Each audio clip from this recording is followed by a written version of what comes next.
안녕하세요. A스토리입니다. 오늘은 이미 봄을 알리는 절기상으로 우수가 지났음에도 불구하고 온 세상을 하얗게 수놓은 흰 눈으로 덮였던 하루였습니다. 오늘은 제14강 항공법규 및 관계 규정의 본론에 들어가기에 앞서서 첫 번째 시간으로 법규에 대한 개요에 대해서 함께 알아보도록 하겠습니다. 먼저 법규라 하면 생소하고 이해도 잘 안되고 접근하기가 어려워 등한시하기 쉬운 분야임은 틀림없는 사실입니다. 하지만 누구나 항공 업무에 종사하고자 한다면 조종에서 사업용, 자가용, 항공사나 기관사, 교통관제나 정비사, 운항관리사 모든 업무 분야에 이르기까지 반드시 이해하고 알고 있어야 할 분야가 바로 항공법규를 근간으로 하고 있다고 봅니다. 용어의 정의에서부터 항공정비사 국가자격을 시작으로 어느 업무 분야를 막론하고 법규 사항을 벗어날 수 있는 분야는 단 하나도 없다고 보시면 됩니다. 즉, 앞으로 다가오는 항공정비 분야는 항공정비 기술이 근본이고 근간이 되는 필수 요건이 바로 항공법규로부터 시작한다고 보시면 될 것 같습니다.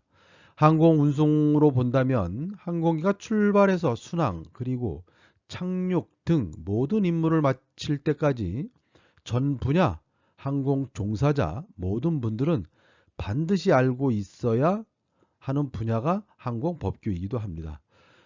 이런 이유에서 제가 항공법규 책을 3번이나 직접 보고 또 보고 집필한 이유가 여기에 있기도 합니다.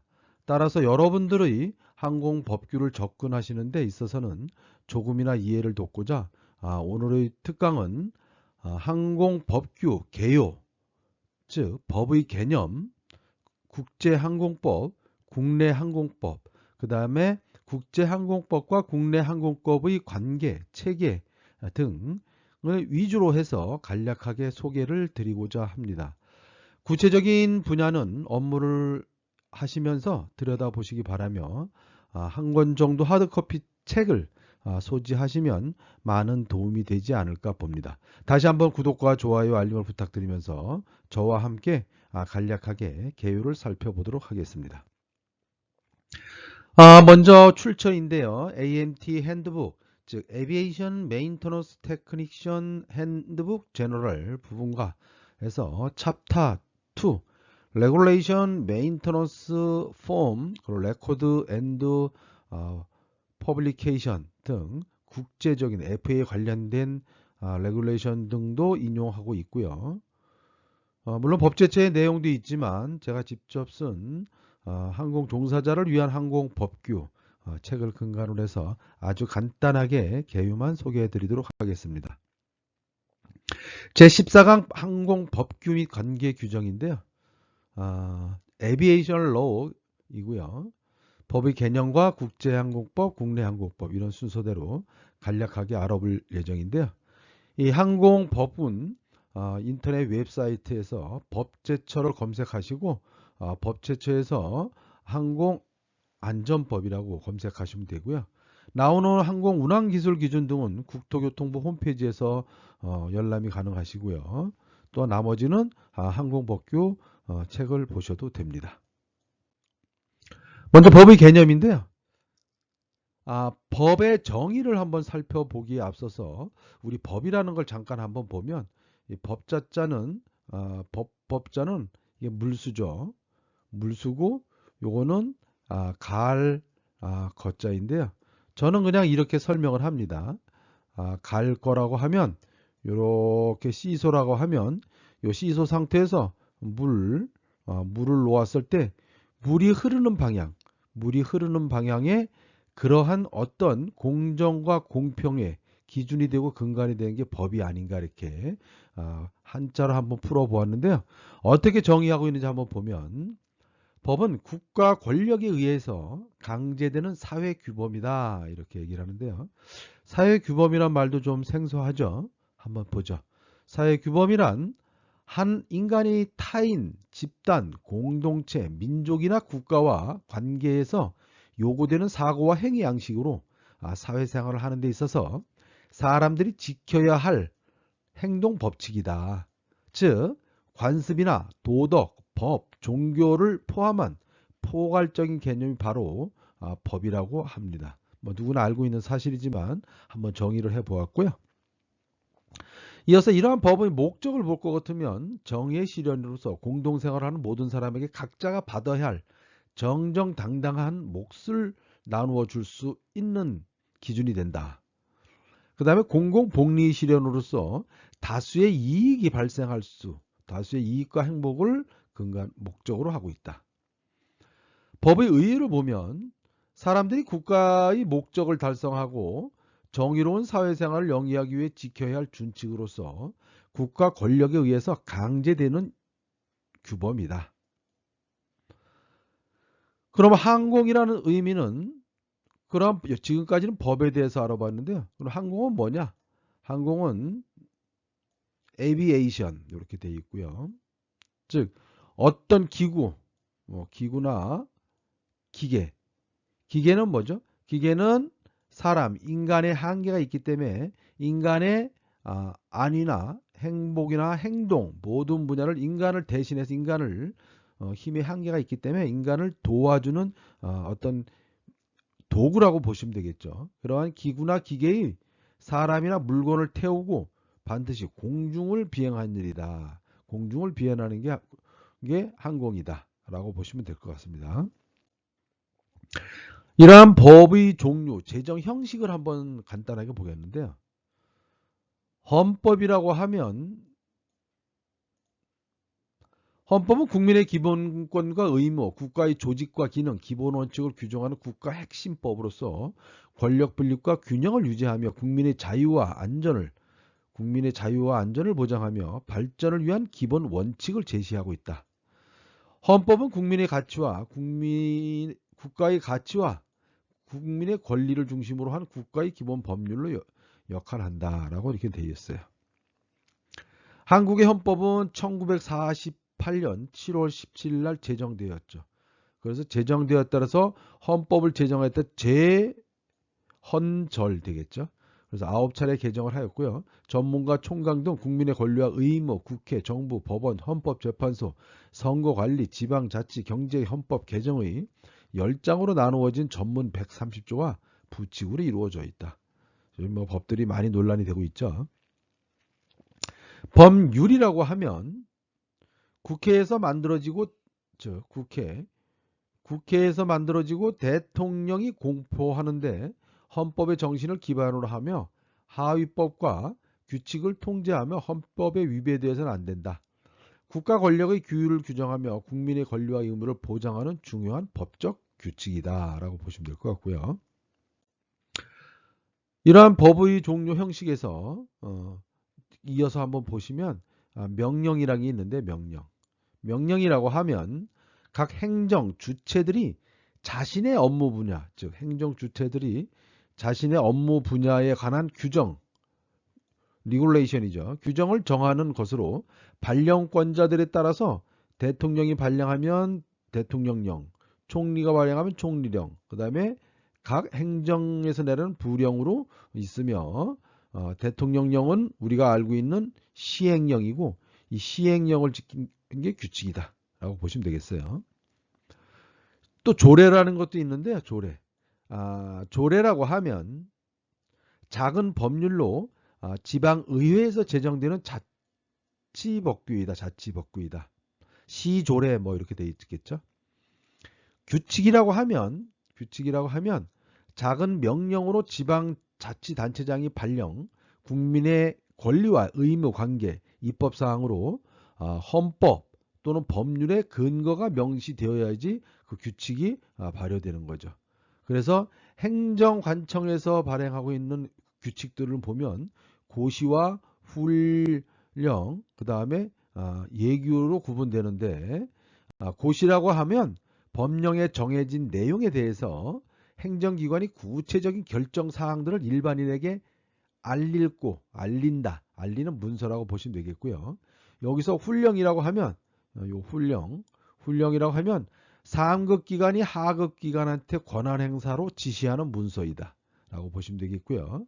예규는 우리가 국토교통부나 홈페이지 들어가서 고시, 훈령, 예규 이런 걸 보실 때 그런 의미로 보시면 돼요.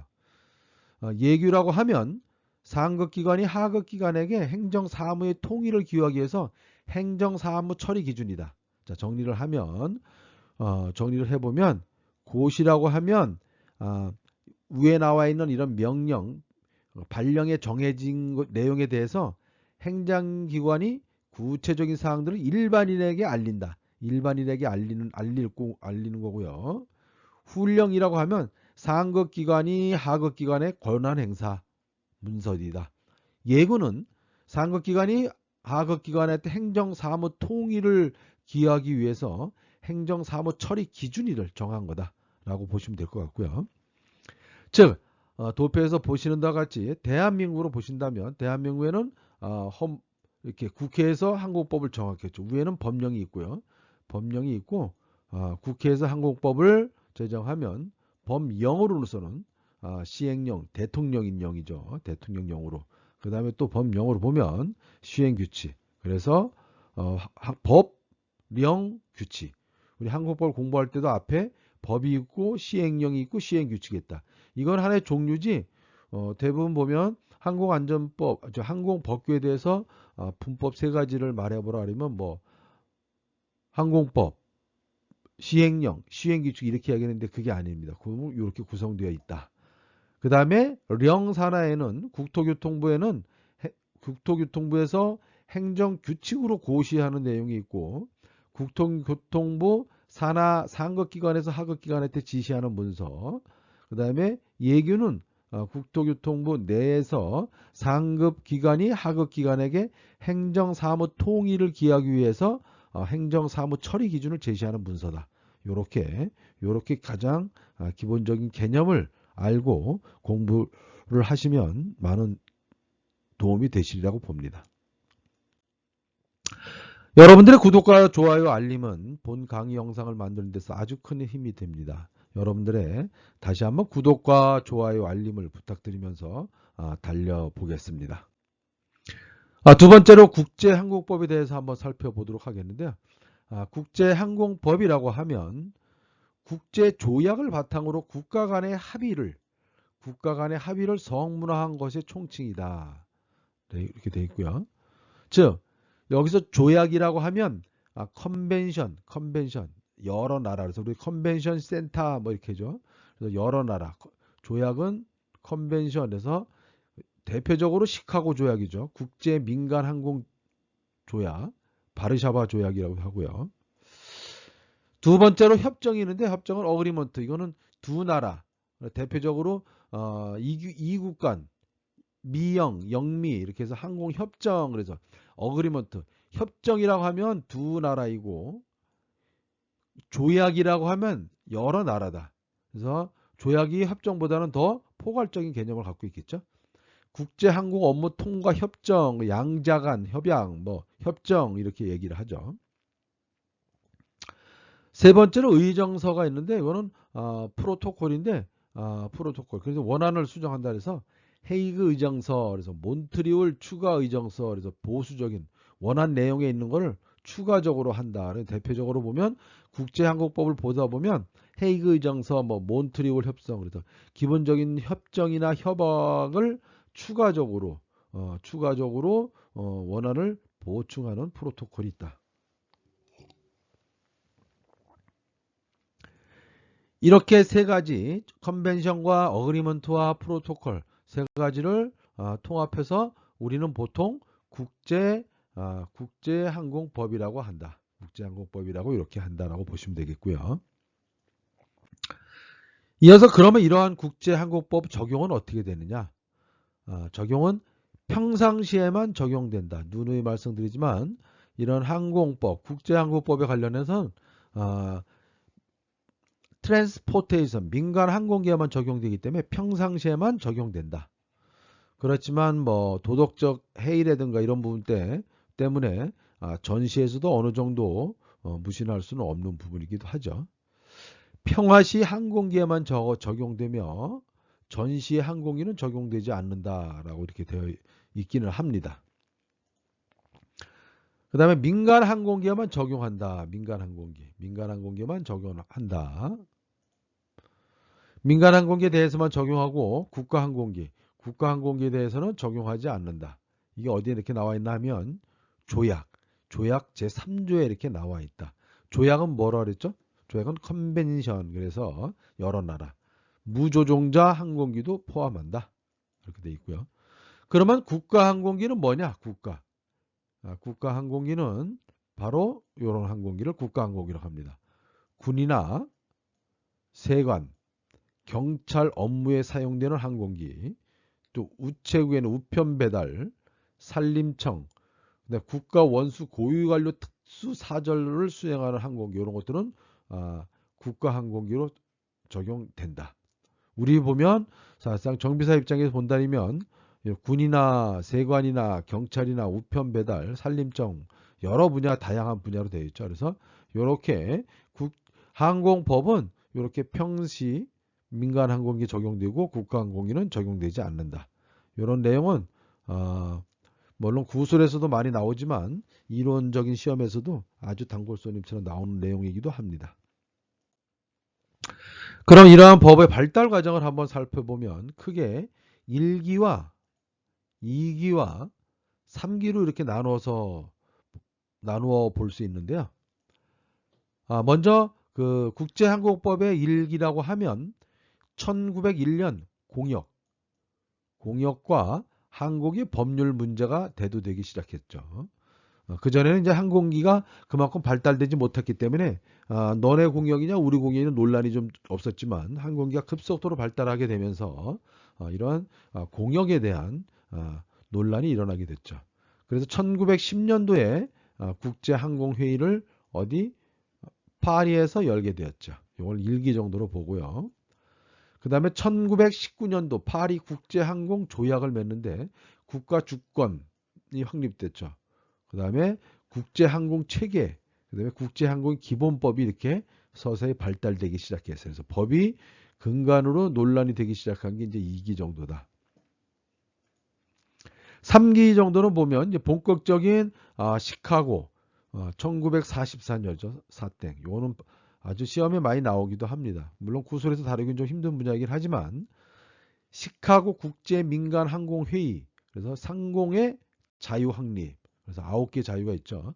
국제민간항공 조약이 성립됐죠.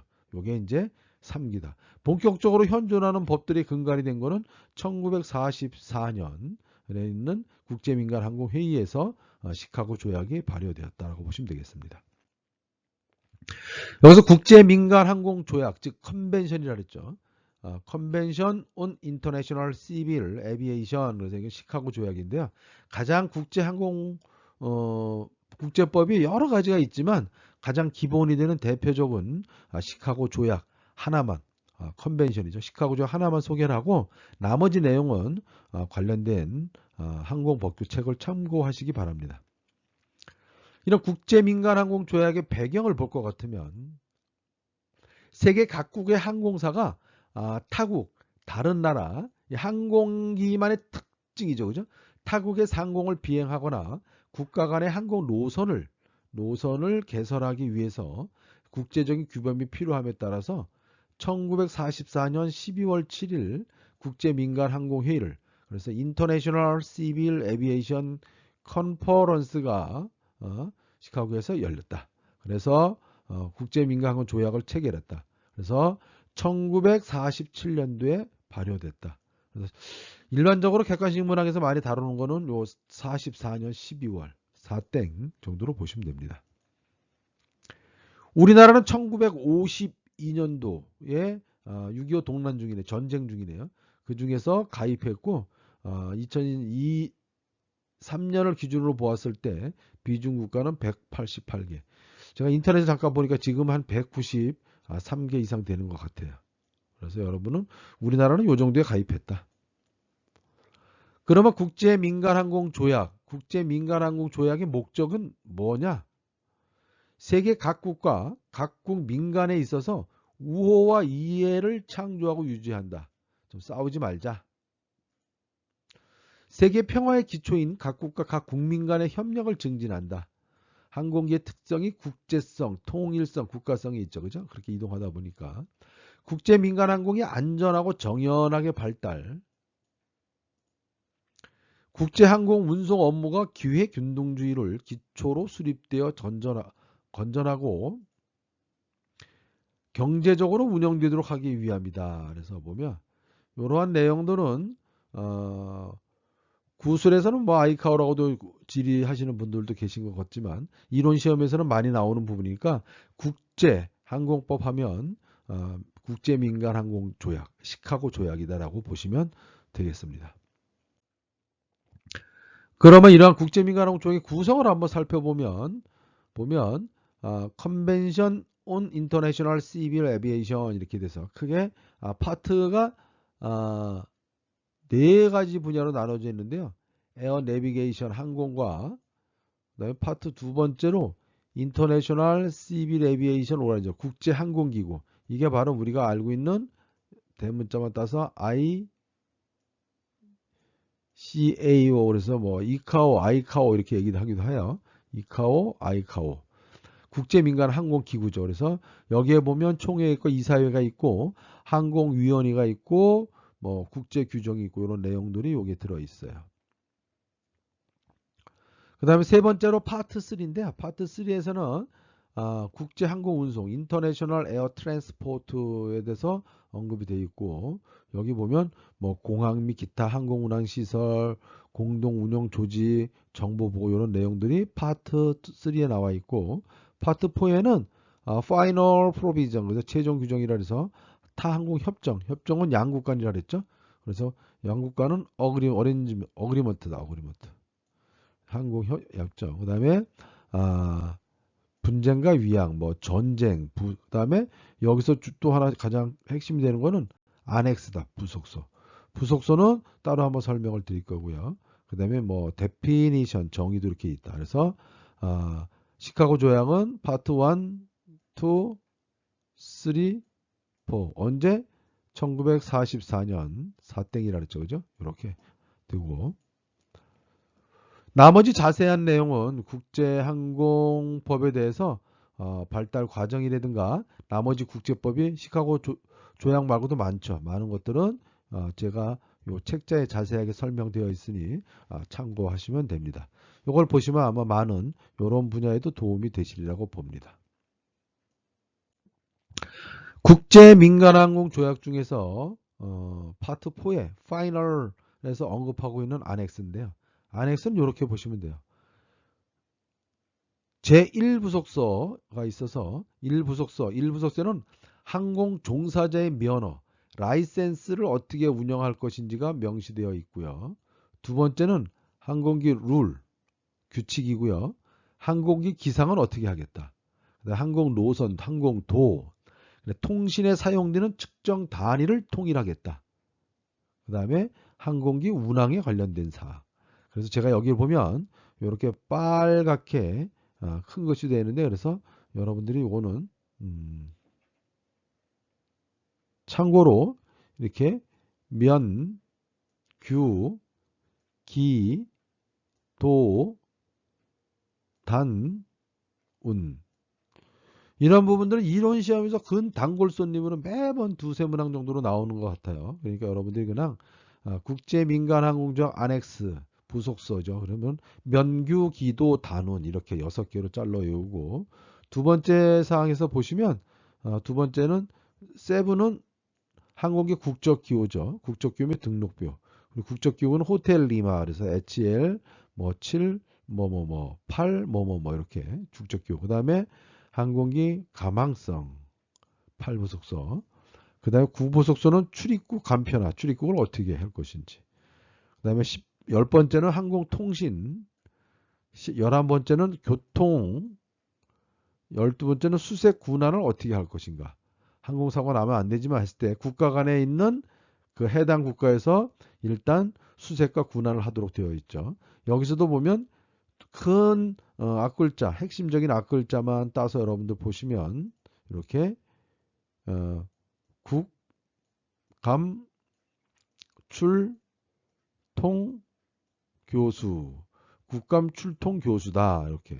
그다음에 세 번째로 한번 보시면 13번째 부속세는 항공기 사고조사, 각종 사고조사에 관련된 내용. 그 다음에 14번째는 비행장. 그 다음에 15번째는 정보. 16부속서는 소음, 항공기 소음에 관련된 거. 이런 같은 경우는 뭐 막 우리가 흔하게 접할 수 있으니까 수색군하는 부속서 몇 번이냐. 뭐 항공기 소음은 부속서 어디에서 다루고 있냐. 16번째. 근데 불법 방해, 민간 항공의 보호란 묻고.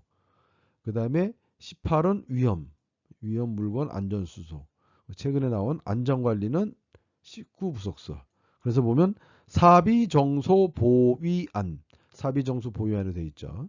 그래서 이걸 여러분들은 국제민간항공 안엑스 19개 19부속서는 항상 언급되고 있는 부분이고, 실제적으로 여러분들이 필요하면 이 부속서로 들어가 보시면 자세히 알 수 있어요. 그래서 그거는 여러분들이 이렇게 면교기도 단운, 국감 출통, 사비정수 보유안. 순서대로 1번, 2번, 3번, 4번, 5번, 6번, 7, 8, 9, 10, 11, 12, 13, 14, 15, 16, 17, 18, 19. 그래서 딱 보면 예를 들어서 18이다 그러면 앞에서부터 6, 3, 18.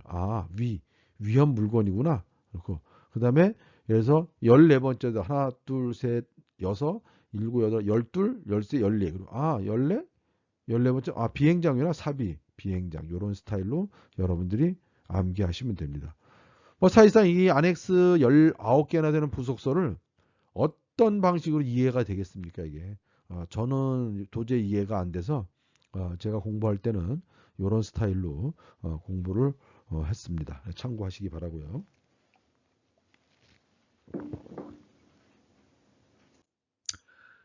자, 이어서 항공법과 항공운송에 있어서 어떠한 그 관계가 있는지 한번 살펴보도록 하는데, 여러분들 이해를 돕기 위한 거니까 그냥 참고하시면 될 듯 합니다.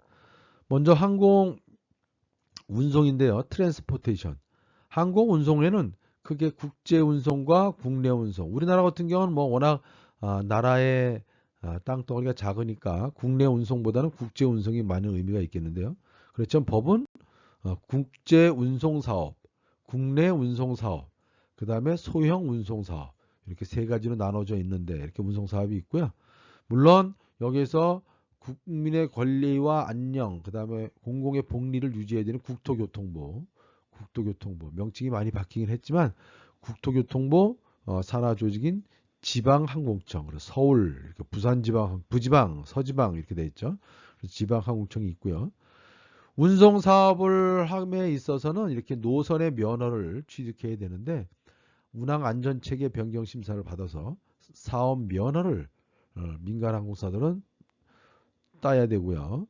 그다음에 운항 증명이 있어야 돼요. 운항 증명은 한번 보면 AOC라 그래요. AOC는 Air Operate Certificate다. 이런 내용 같은 경우에는 실제적으로 구술 시험에서 AOC에 대해서 말씀해 보세요 하면 그냥 AOC는 Air Operate Certificate, 운항 증명입니다 라고 얘기하면 끝이다. 아주 간단하죠, 그죠? 운항과 오퍼레이션, 항공 운항이라고 하면 보통 오퍼레이션과 그 다음에 정비 규정, 운영 규정 이런 것들 전부 다 운항 규정에 들어간다. 이런 것들을 보면 국토교통부에서 사업 면허나 운항 증명이나 이런 거를 다 관장을 하고 있죠. 그 다음에 운항 증명이 있다면 자가 정비를 해야 되는데요. 자가 정비에는 운영 기준은 오퍼레이션이나 스펙 파트 D에 해당되고요. 이런 자가 정비를 하기 위해서는 그 정비를 하는 기준이 되는 정비 규정과 정비 규정은까지만 돼 있고, 그다음 각 에어라인별로 세부적인 절차가 되어 있죠. 세부적인 절차들이 마련되어 있다.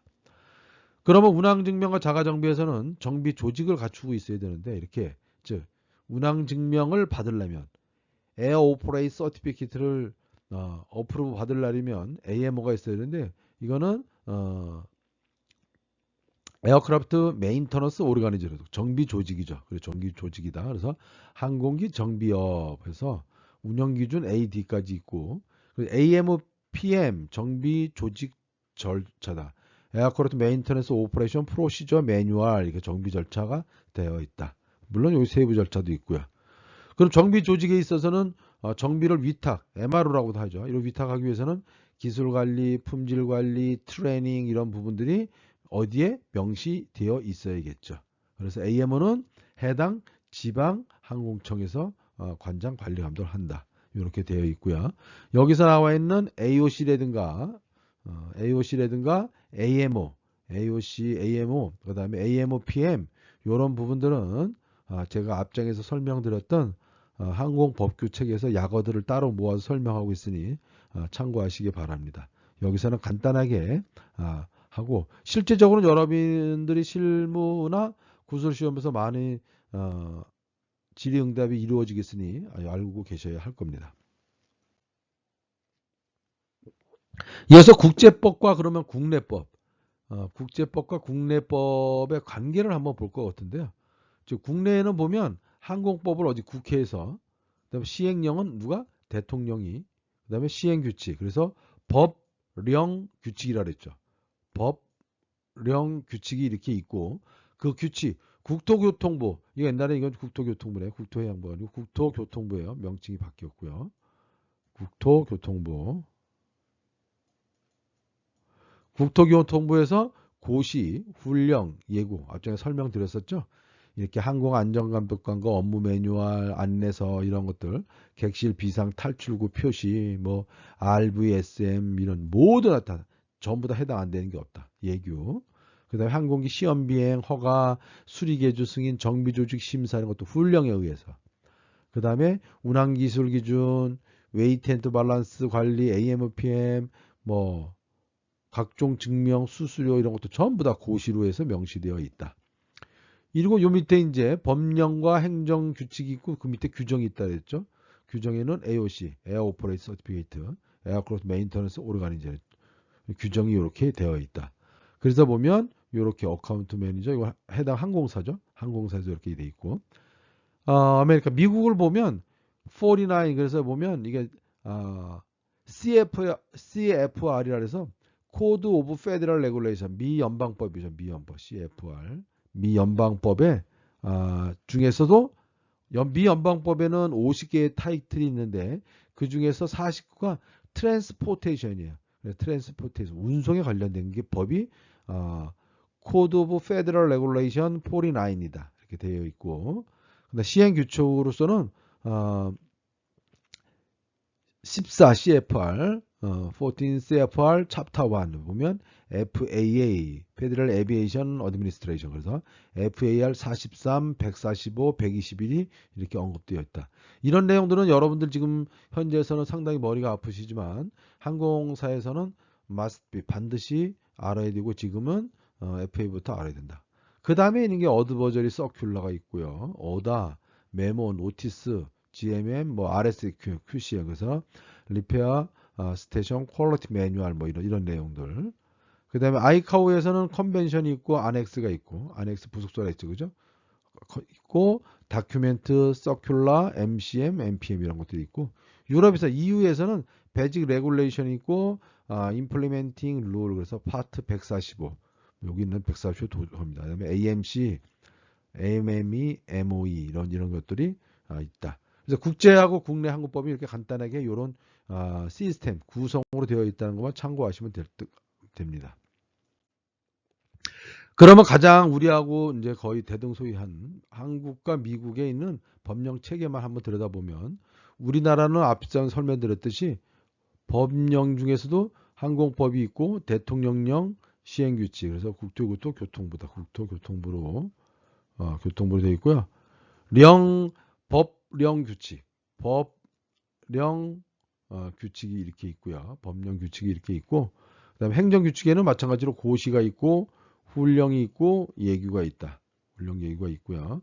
미국에서는 로가 앞서 설명드렸듯이 코드 오브 페더럴 레귤레이션 49 그래서 미 연방법이 있고 그 중에 있는 연방 규정에 대해서 14 CFR 챕터 1 그래서 Federal Aviation Administration 그래서 FAA 밑에 산하에 폴리스 되어 있는데 여기는 FAA 노티스가 되어 있고 FAA 오더 명령이죠 명령. 우리나라도 보면 여기 명령이라 했잖아요.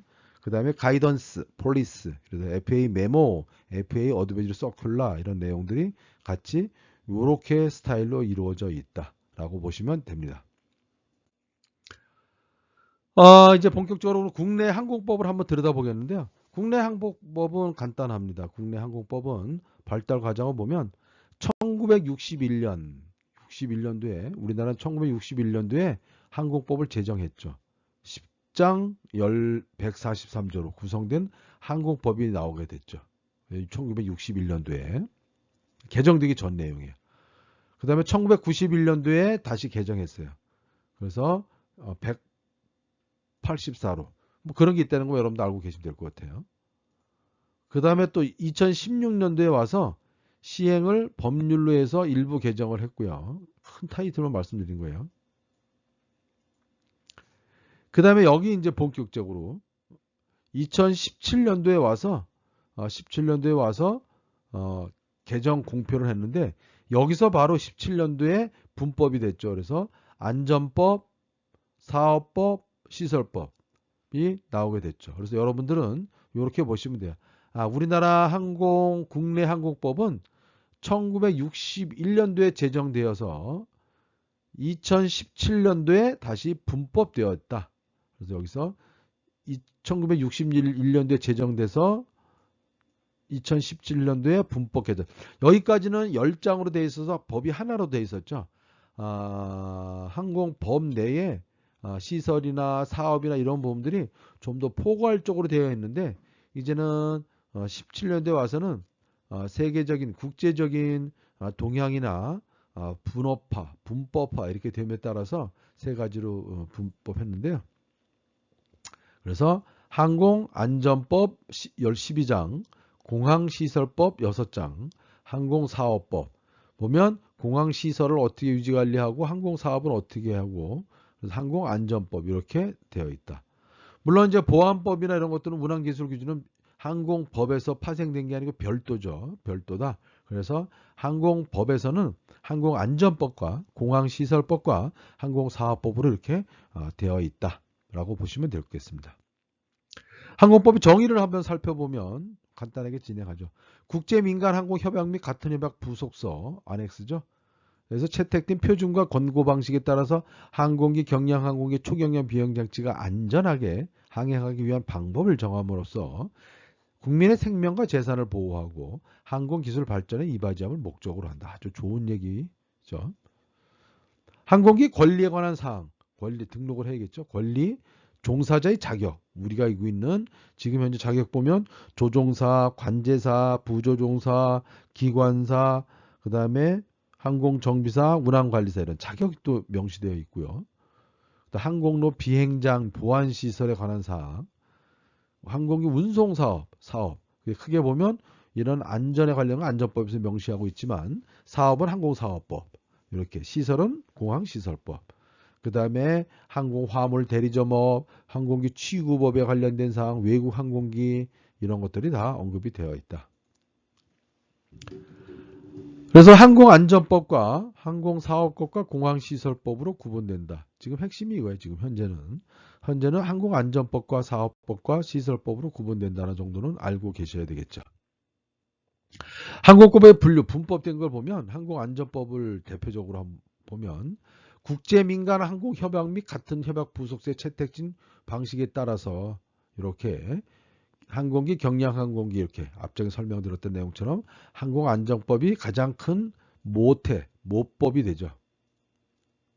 항공사업법은 항공정책의 수립, 항공사업에 관한 필요한 사항을 정하여 대한민국 항공사업의 체계적인 성장과 경쟁력 강화 기반을 하는 그다음에 항공사업의 질서 유지, 건전한 발전, 이용자 편의를 향상시켜 국민 경제 발전의 공공복리 증진에 이바지합니다.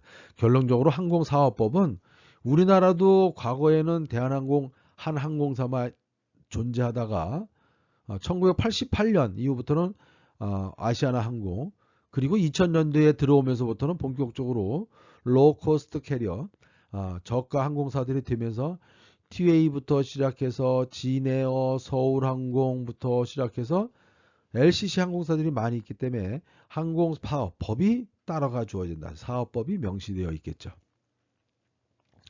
그 다음에 이제 공항시설법은 국내 항공공항 비행장들은 대부분 군 비행장에서 전투 비행장에서 민간 항공기로 개편되었거나 또는 현재 같이 사용하거나 이런데 그러한 공항 시설에 관련된 사항들은 이렇게 나와 있다. 공항, 비행장, 항행안전시설 이런 설치 운영에 관한 사항을 정함으로써 항공산업의 발전과 공공복리 증진이다. 좋은 말 다 있는데 우리는 그냥 공항과 비행장 시설이다. 공항과 비행장 차이점은 비행장은 이미그레이션이 없는 거고요. 공항은 이미그레이션이 있다. 이렇게 보시면 될 것 같아요. 그 정도로.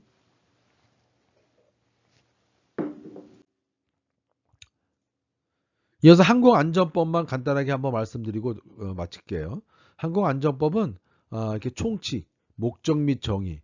제가 여기서 강조드리고 싶은 내용은 항공안전법 제 총칙, 모든 법, 어느 법이든지 총칙에 가면 정의가 나와 있어요. 정의.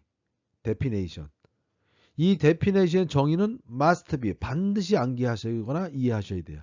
모든 정의들은 항공기에 대한 정의, 경량 항공기에 대한 정의, 초경량 비행 이런 것들은 우리가 항공 업무에 종사하는 한 기본적인 개념으로 알고 있어야 되기 때문에 이 정의, 목적은 아니더라도 정의는 반드시 알고 있어야 된다. 그 다음부터 항공기 등록은 어떻게 하고 항공기 기술 기준, 형식 증명은 어떻게 하고 이런 부분들이 시험에 매번 나오는 거죠. 그죠? 즉 시험에서는 법규, 항공정비사 실기시험 표준서에서 법규 사항만 물어보는 게 아니고 법규뿐만 아니고 정비 방식이나 정비사의 업무 범위라든가 모든 사항들이 다 법에 있다라고 보시면 돼요. 다. 그래서 법을 제가 강조하는 이유 중에 하나는 항공 법규 하나만 있는 게 아니고 항공 종사자뿐만이 아니라 항공기 운항, 교통 관리 모든 분야들이 다 법에 근거로 해서 설명하고 있기 때문에 여러분들이 최소한 법을 지겹다고 머리 아프다고 생각하지 마시고 법만 한 번씩만 쭉 한번 보시면 나머지 항공 정비 업무, 관제 업무, 운항 조종 모든 업무들이 머리에 쏙쏙 들어간다고 제가 아주 호언장담합니다. 그러니까 안전법 정도는 여러분들이 한 번씩 한번 읽어보고 몇 장에는 뭐가 있고 몇 장에는 뭐가 있다 정도는 알고 계셔야 될 것 같습니다. 그 다음에 항공운송사업자에 대한 안전관리도 어떻게 되고 그다음에 외국 항공기는 어떻게 한다. 경량 항공기는 어떻게 한다. 초경량 비행장치. 그 다음에 보칙, 벌칙. 벌칙은 법이기 때문에 법은 뭐야? 국가가 강제한다 그랬죠. 강제한다면 국가에서 말을 안 들으면 벌금을 때리겠다. 벌금을 때리겠다 이거죠. 항공사들을 국가에서 관리하는 가장 큰 틀은 벌금이죠.